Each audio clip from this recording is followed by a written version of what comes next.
नमस्कार दोस्तों, learn with RJ में आपका स्वागत है। तो दोस्तों, आज मैं आपको बताने वाला हूं कि सेमेस्टर एग्ज़ाम के पहले आपके प्रिपरेशन की स्ट्रेटेजी क्या होनी चाहिए। तो दोस्तों, आप लोगों का सेमेस्टर एग्ज़ाम 1 से 2 सप्ताह में शुरू होने वाला है और आप परेशान हो कि मेरी तो कुछ तैयारी ही नहीं है, एग्ज़ाम कैसे देंगे।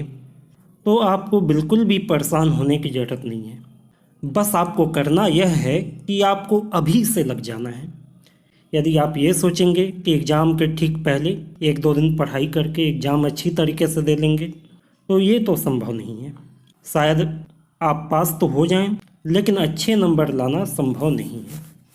तो आइए शुरू करते हैं, जानते हैं कि अपने एग्ज़ाम के लिए आपकी स्ट्रेटेजी क्या होनी चाहिए, ख़ास तौर से लास्ट के कुछ दिनों में। स्टडी प्लान बनाने के पहले आपको पेपर कैसे बनता है या पेपर का पैटर्न क्या होता है, ये जानना ज़रूरी है। तो आइए मैं आपको बताता हूँ। कोई भी एमसीक्यू पेपर, इसमें 4 तरीके से क्वेश्चंस को रखा जाता है।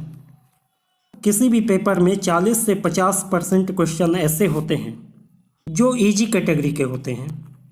इजी क्वेश्चन यानी जिसे थोड़ा बहुत भी टॉपिक को कोई पढ़ा हो, देखा हो तो वो कर सकता है। दूसरे कैटेगरी में आते हैं मीडियम लेवल के क्वेश्चन।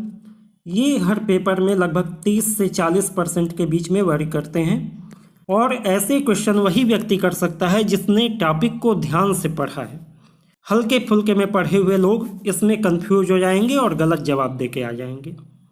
इसके बाद पेपर में 10 से 20% क्वेश्चन ऐसे होते हैं जो थोड़े कठिन कैटेगरी के होते हैं, हार्ड होते हैं, और ये क्वेश्चन वही कर पाता है जिसने टॉपिक को अच्छे से पढ़ा है, समझा है, उस पर मनन किया है, काम किया है उसके ऊपर। इसके अलावा एक कैटेगरी होती है 5 से 10% क्वेश्चन इस कैटेगरी में आते हैं जो प्रायः बहुत कम ही लोग कर पाते हैं। ये किसी करेंट इवेंट पर आधारित हो जाएंगे, किसी एलाइड सब्जेक्ट से संबंधित हो जाएंगे, या आउट ऑफ टॉपिक भी पूछ लिया जाता है, करेंट अफेयर्स से भी पूछ लिया जाता है। सब्जेक्ट से रिलेटेड किसी कॉन्सेप्ट को किसी करंट अफेयर्स की घटना के साथ जोड़कर क्वेश्चन बना दिए जाते हैं। तो ये क्वेश्चन करना थोड़ा कठिन होता है, लेकिन जो अच्छी तरीके से पढ़ाई किया हुआ होता है सीरियसली, वो इनमें से भी कुछ क्वेश्चन कर पाता है। 100% क्वेश्चन तो कोई भी नहीं कर पाता है, इम्पॉसिबल है। अच्छे कॉम्पिटिटिव एग्जाम्स में नहीं कर पाते हैं। अभी मैंने जो रेशियो आपको बताया, ये रेशियो थोड़ा सा अप डाउन होता रहता है और उसी के आधार पे पेपर इजी या कठिन हो जाता है। इसी रेशियो को चेंज करके हर तरीके के कॉम्पिटिटिव एग्ज़ाम में उसका लेवल तय हो जाता है, कौन से कॉम्पिटिटिव एग्ज़ाम किस लेवल का होगा।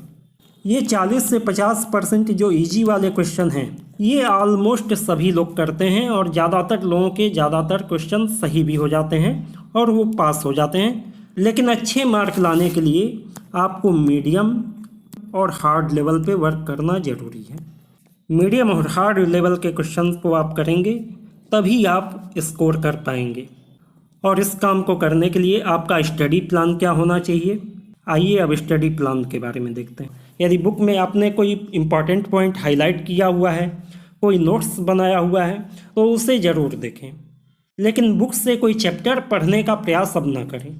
हाँ, यदि एमसीक्यू की प्रैक्टिस करते वक्त कोई प्रश्न आपको कंफ्यूज कर रहा है, किसी पर्टिकुलर टॉपिक को आप रेफर करना हो तो कर सकते हैं, या फिर गूगल कर लीजिए। गूगल पे कई ऐसे अच्छे वेबसाइट हैं जो ऑथेंटिक जानकारी, काफ़ी अच्छी जानकारी रखते हैं। विकीपीडिया है, इन्वेस्टोपीडिया है, बैंक बाजार है, अनअकैडमी है, क्लियर टेक्स्ट है, शिक्षा.com है। तमाम यूनिवर्सिटीज़ के ऑनलाइन रिसोर्सेज अवेलेबल जो संक्षेप में जानकारी दे देते हैं। हाँ, ऐसी किसी वेबसाइट के चक्कर में मत पड़िए जो लॉगिन वगैरह कराने में आपका समय बर्बाद करे। लॉगिन वगैरह के चक्कर में एकदम मत पड़िएगा। जो डायरेक्टली आपको सूचना दे उससे आप देख लीजिए, या गूगल का जो पहला रिजल्ट आता है 4-6 लाइन लिख कर बताता है बेसिक चीज़ें, यदि उससे आपका काम चल जाता हो तो उसी से काम चलाइए। दूसरी बात, एमसीक्यू की प्रैक्टिस करना सबसे ज़्यादा ज़रूरी है। अभी इस समय भी जो भी समय बचा हुआ है उसमें कम से कम आपको एक वीडियो रोज़ देखना चाहिए। और अब यदि आपने कोई गाइड बुक या क्वेश्चन बैंक लिया हुआ है तो कम से कम 50 क्वेश्चन रोज़ सॉल्व कीजिए। एग्ज़ाम के पहले आपको कम से कम 150 से 200 क्वेश्चन की प्रैक्टिस कर लेनी है। यदि आप 150-200 क्वेश्चन एक पेपर के लिए प्रैक्टिस कर लेते हैं तब आप कह सकते हैं कि आपने तैयारी अच्छी की है और आपके क्वेश्चंस फंसेंगे। यदि आप YouTube से तैयारी कर रहे हैं, YouTube पे वीडियो देख के तैयारी कर रहे हैं, तो उसके लिए एक अच्छा तरीका यह है कि जो भी अवेलेबल वीडियो है उसे आप वॉच लेटर में सेव कर लें, ताकि आपको बार बार वीडियो खोजना ना पड़े।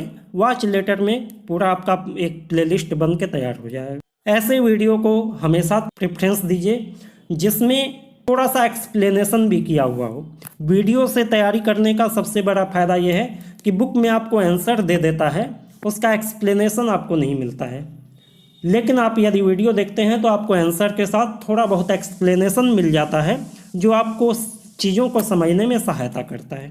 दूसरी बात है, किसी भी क्वेश्चन को या किसी भी वीडियो को कम से कम 3 बार जरूर पढ़ना है आपको, अलग अलग टाइम पे।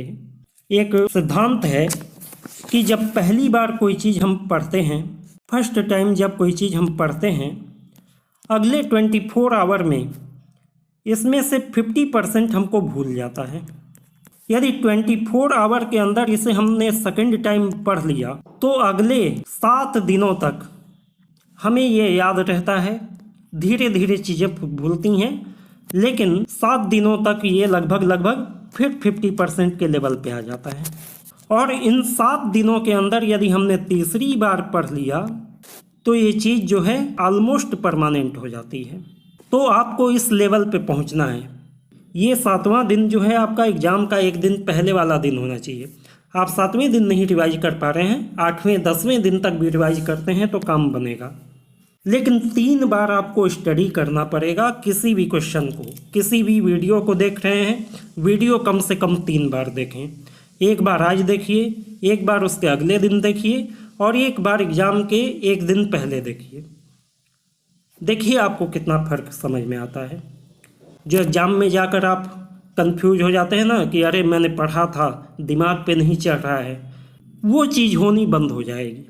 कम से कम 80-90% क्वेश्चन यदि आपके पढ़े हुए आते हैं तो आपको कन्फ्यूजन नहीं होगा कि आपको किस ऑप्शन पे टिक करना है।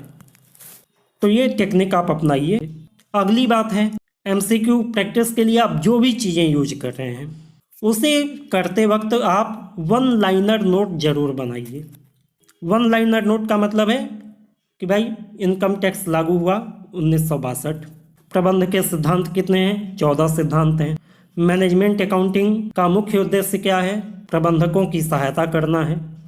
ऐसे 1 लाइनर नोट आप जरूर बनाइए और एग्ज़ाम के 2-3 घंटे पहले उस 1 लाइनर नोट से आप रिवीजन कीजिए। लास्ट टाइम में MCQ देखने की आपको बहुत ज़रूरत नहीं है। यदि 1 लाइनर नोट आपने बना रखे हैं, कम से कम 100-150 1 लाइनर नोट आपके बन गए हैं, आप केवल आखिरी के 2 घंटे में 1 लाइनर नोट को स्टडी कीजिए।